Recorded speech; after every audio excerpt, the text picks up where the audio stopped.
anxiety, depression, etc. So that's kind of my background and why I get the privilege to be up here to speak with you. I currently work with individual clients, ages 21 to mid-60s. My specialties are anxiety, trauma, depression, and grief. So in terms of statistics, 1 in 5 Americans suffer from mental illness. And I think since COVID, the research is starting to show that these numbers are going up. Dear to my heart is suicide. It's the second leading cause of death, ages 10 to 34. Sit with that for just a moment. High-risk population, high need. 46% of those are diagnosed with a mental illness. 90% later, after they do what's called psychological autopsy and they go and they interview family members, 90% have been known to have emotional struggles or behavioral issues that indicate there's likely behavioral health or mental health illness. So those are pretty significant numbers. For the community, what this means and how this presents in the community is 1 out of 8 emergency room visits for adults are connected to either a substance use or a mental health issue. It's pretty significant. Mood disorders are the most common cause of hospitalizations under the age of 45, with the exceptions of birth and pregnancy. Just numbers, but these are real people that we get to see and that we get to interact with in the community. For the family, what this means, sorry to be reading, but I'm not great with memory. So 8.4 million people provide care for those with mental illness. That is a lot of people. What this means, caregivers spend an average of 32 hours a week providing unpaid care. I have a client who has moved here and spent the last 2 years with her young adult child doing, I don't know how she does it, it's through the grace of God that she does it. Her faith is strong, and I pray for her every day. So the work that I do as a mental health provider, I pray for my clients. I pray and pray and pray because I know God is the one that intervenes and gives me the strength to maybe connect them, maybe get them with resources that they need. And that's where I feel privileged. God has always put this in my heart. It's been deep in my heart since I was a young child. You know, what do we do about this? Oh, one more. This is big. So health. Depression is connected with 40% of the risk of cardiovascular and metabolic diseases. So it can be prevented, but it connects also to our medical well-being. The risk for an individual, substance use, medical stuff that I just mentioned. Unemployment rates are higher for people that struggle with mental illness. High school students are more likely to drop out if they're struggling with depression, and this is pervasive in our high schools and our junior highs and even our elementary schools. There are elementary school students who are completing suicide and who are thinking that suicide is the option. What does this mean for us? What is the solution? God is ultimately the solution. But a lot of damage has been done by saying you're not praying hard enough, you're not giving it to God, and that is not actually always accurate. There has been a time in my life where I gave it to God, but he also allowed me to suffer through it. Now, 25, 30 years later, I get why I suffered. But when those people said to me, you're not praying enough, you're not giving it to God, that drove a wedge between me and God. And we don't want to do that. We want to be real people in the community, giving real hearts and real hope. And without God, I don't know that there really is hope. I am so thankful when I get to have clients that are Christian-based and I can say, let's bring God into this. That is when I feel the energy and the change. But I also work with clients who are atheists and who have other faiths. And I still bring faith. And I feel like anyone who seeks, God will find them. And we've got to open the door. So what do? We be compassionate. We be inclusive. We listen. We ask open-ended questions. We bite our tongue and we don't share with them our stuff. We don't say, oh, my sister, oh, my brother. I mean, I have my story to tell. Sometimes it's not appropriate. Sometimes it is. And they're humans. They're real. So part of the creative recovery that Nicole and I have been kind of working on is recovering through trauma, anxiety, depression, substance use, all of these things. People self-medicate when they're struggling. That's what they go to. They want the pain to end. I worked the suicide crisis hotline for years. It wasn't necessarily that these people wanted to die. And I would say over and over, what do you really want? You want your pain to end. And so we can do that by connecting, by offering opportunities, by sharing, and by being real with people.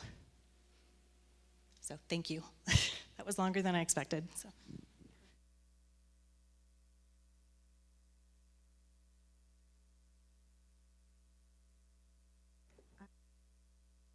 And after that, thank you. It's been such a privilege to get to know Angie and to imagine together and to create together, and that's what this is all about, being that all in our wholeness of being. And she actually was making my next connection pretty well. Howie found this on, I don't know, one of his Facebook pages or whatever. I'm like, oh my gosh, that's so good. Don't worry, Nick. It's all according to God's plan. And this is God saying, first, create the universe. Second, give Nick childhood trauma with no healthy way to cope until he ruins everything before getting help.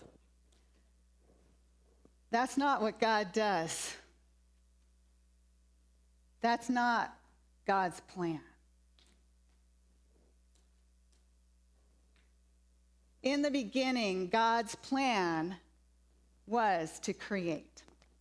God planned to create life that recreates.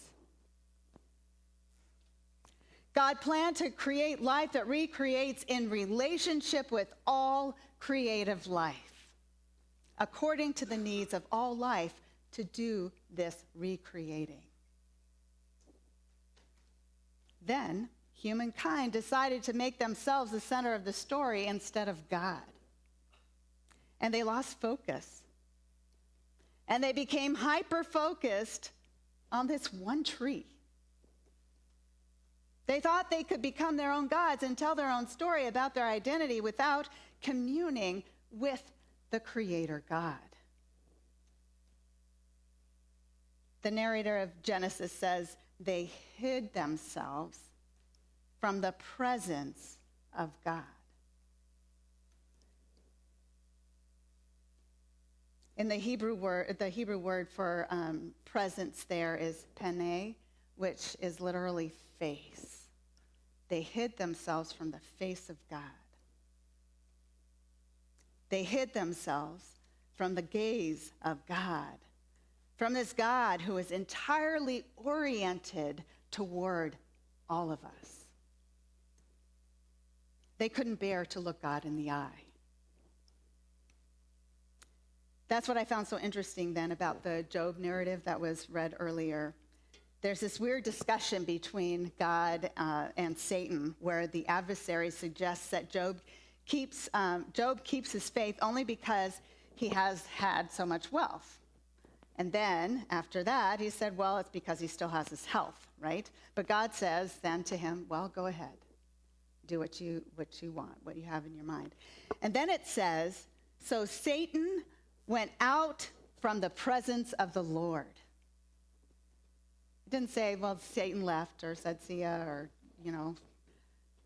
went on a walk or whatever. It says he went out from the presence of the Lord. So Satan walked away from God's sight, from the gaze of God. And this is the only way that he could do what he did. Because he went outside of God's presence.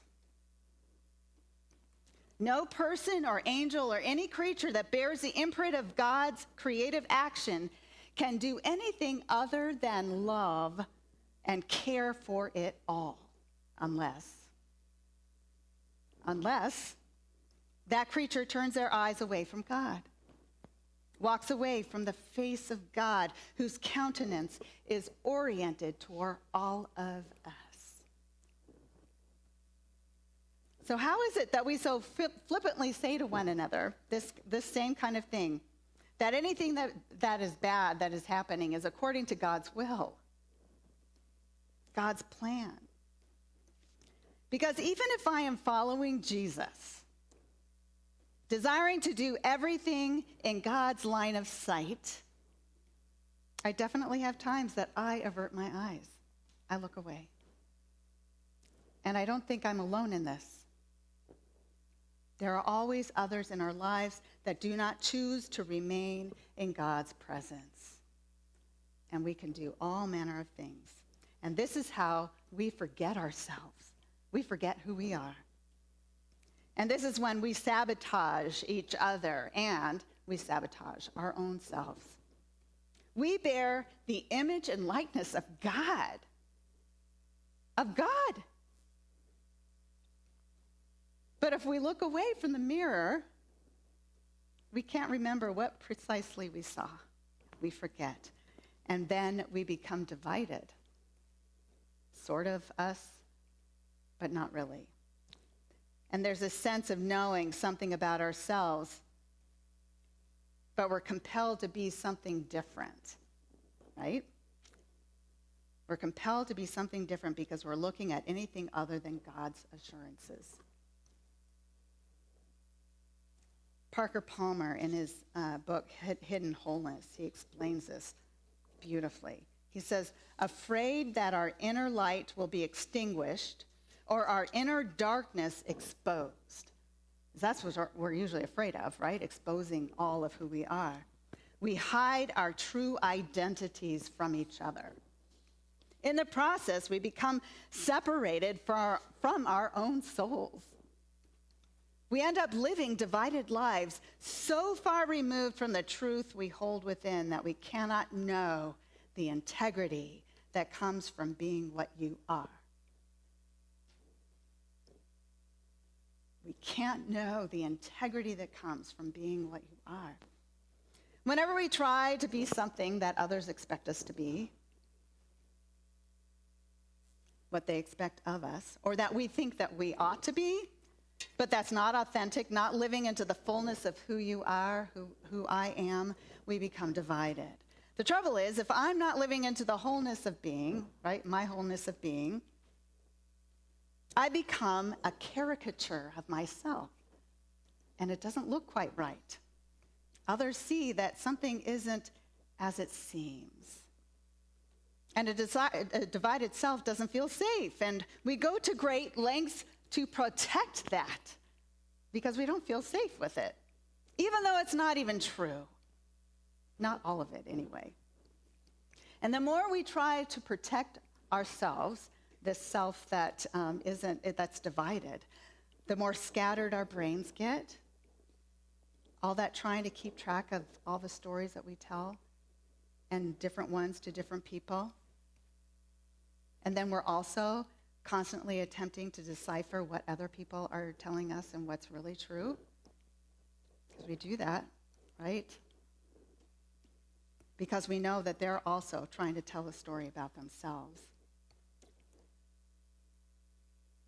Palmer says this really well. The truth is that the more dividedness we perceive in each other, which is pretty much all the time, the less safe and the less sane we feel.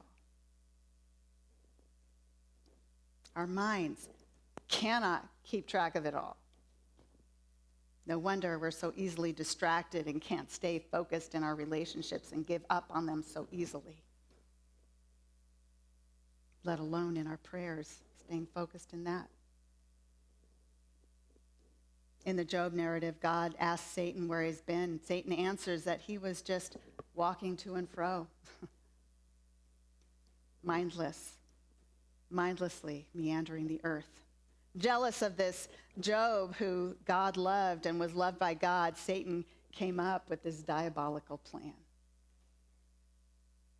Mindless wandering out of the presence of God. Mindlessly going about our days. It's counterproductive. But it can also be dangerous to ourselves and to each other.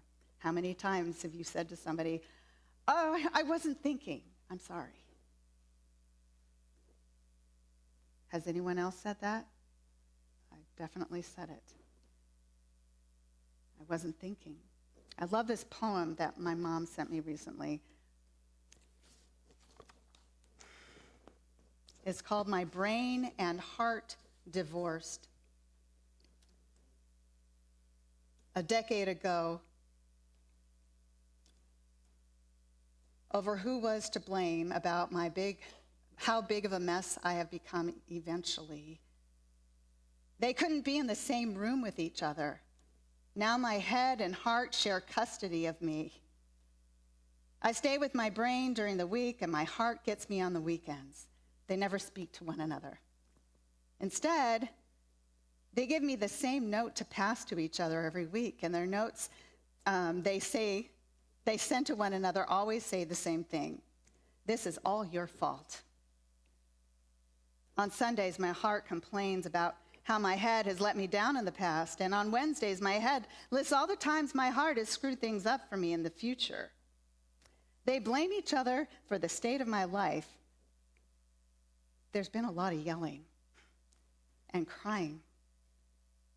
So lately, I've been spending a lot of time with my gut, who serves as my unofficial therapist most nights.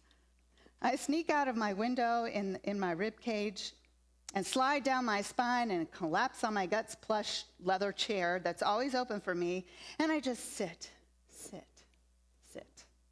until the sun comes up. Last evening, my gut asked me if I was having a hard time being caught between my heart and my head, and I nodded. I said I didn't know if I could live with either of them anymore. My heart is always sad about something that's happened yesterday, while my head is always worried about something that may happen tomorrow, I lamented. My gut squeezed my hand. I just can't live with my mistakes of the past or my anxiety about the future, I sighed.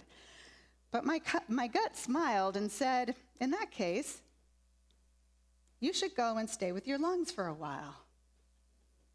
I was confused. The look on my face gave it away. If you're exhausted about your heart's obsession with the fixed past and your mind's focus on the uncertain future, your lungs are the perfect place for you. There's no yesterday in your lungs.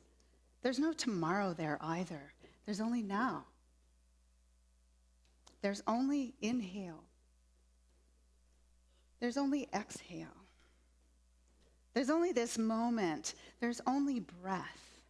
And in that breath, you can rest while your heart and head work out their relationship. This morning, while my brain was busy reading tea leaves, and while my heart was staring at old photographs, I packed a little bag and walked to the door of my lungs. Before I could even knock, she opened the door with a smile, and as a gust of air embraced me, she said, "What took you so long?"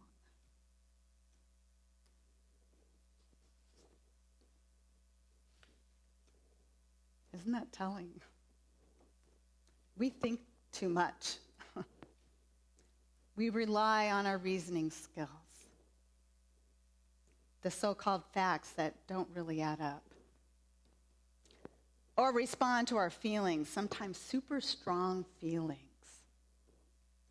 And we think that they're a good guide for discernment. But then to breathe in the very Spirit of God in that moment, in this moment, in each moment. The Hebrews writer tells us Jesus is the reflection of God's glory and the exact imprint of God's very being, and he sustains all things by his powerful word. The word became flesh. Still, God did not subject the coming world to angels, even the ones that step out of God's presence. But, and the author quotes what we know as Psalm 8, though the writer can't quite remember. Somewhere someone said, "What are human beings that you are mindful of them, that you care for them? You gave humans glory and honor, and all things are subject to them, to us. Now, in subjecting all things to them, God left nothing outside of their control. As it is, we do not yet see everything in subjection to them, but we do see Jesus. This Jesus, this same Jesus, by the grace of God, tasted death for everyone. That death is separation out of the presence of, the gaze of God and God's self.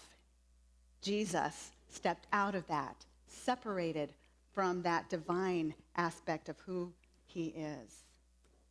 Divided. Jesus became divided for us. Jesus became divided so that even that space that God's gaze cannot reach became known to everyone as not actually being a place. Not that God made anyway. It is a place of our own making. In our mindless, divided ways, we forget that Jesus already made everything right. We forget that there's nothing that separates us from God's love. We forget that nothing needs separate us from ourselves. We forget that there is no more shame.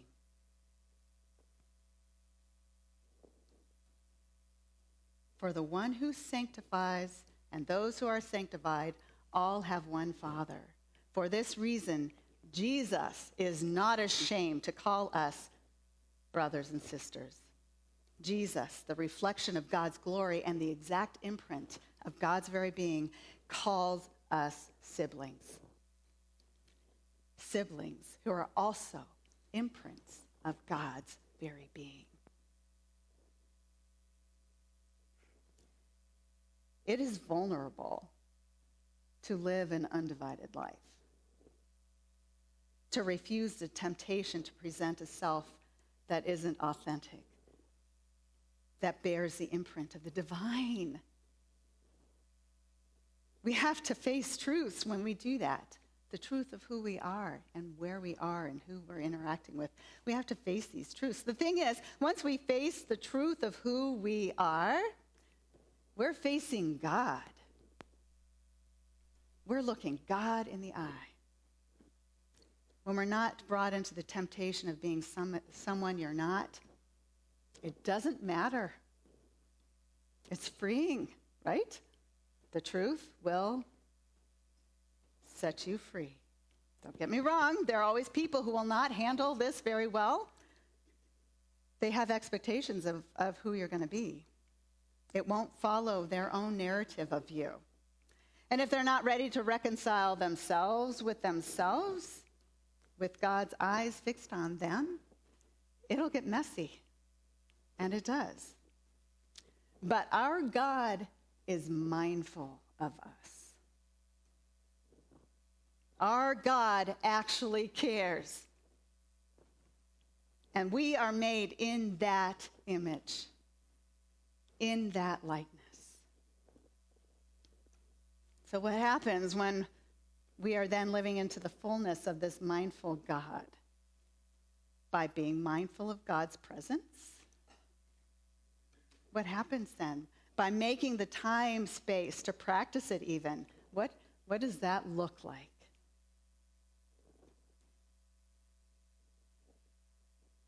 People were bringing little children to him in order that he might touch them. And the disciples spoke sternly to them. But when Jesus saw this, he was indignant. He was angry. He said to them, "Let the children come. Let them come to me. Don't stop them, for it is to such as these that the kingdom of God belongs. Truly, I tell you, whoever does not receive the kingdom of God as a little child will never enter it. And he took them up in his arms, laid his hands on them, and he blessed them. Who are more vulnerable than children? 10-year-olds who are despairing of life enough to want to take their own lives. 10-year-olds. How vulnerable they are. Jesus was mindful of them. Jesus stopped whatever it was that he was doing and saying to take them into his presence, to embrace them, to see them, see who they were truly. And he blessed them. Jesus said, "Be like this." Get into Jesus' lap. Look him in the eye. And don't hinder anyone else from doing that. Breathe. Let's allow our lungs to do this, to make us whole, to reconcile our whole being in relationship to this whole God. There's only one inhale. There's only inhale. There's only exhale. There's only this moment. There's only one breath, and in that breath, you can rest while your heart and your head work out their relationship.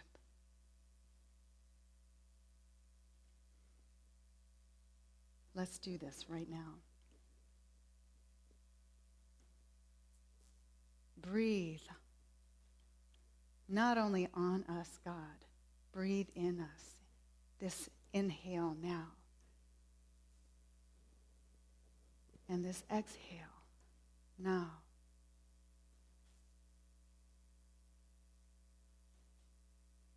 As Jesus has already reconciled us to you,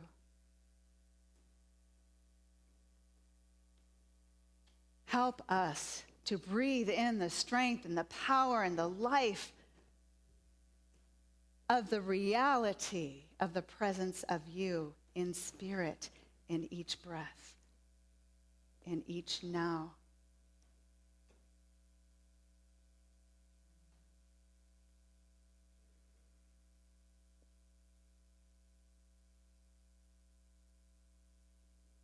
I don't want to let this moment go. God, make us remember who we are and who you are, because that's how we know who we are. Help us to continue to turn our faces towards you when we forget. And as we're gazing on you, you gaze back and you help us to see into each other the reality of who you are in them. And God, make us instruments of that peace, of that grace and mercy to each other, and letting go all of the facade that we thought that we needed to have, because we don't. We just don't. God, we trust you. We believe you. We receive you. We love you. And we thank you. Amen.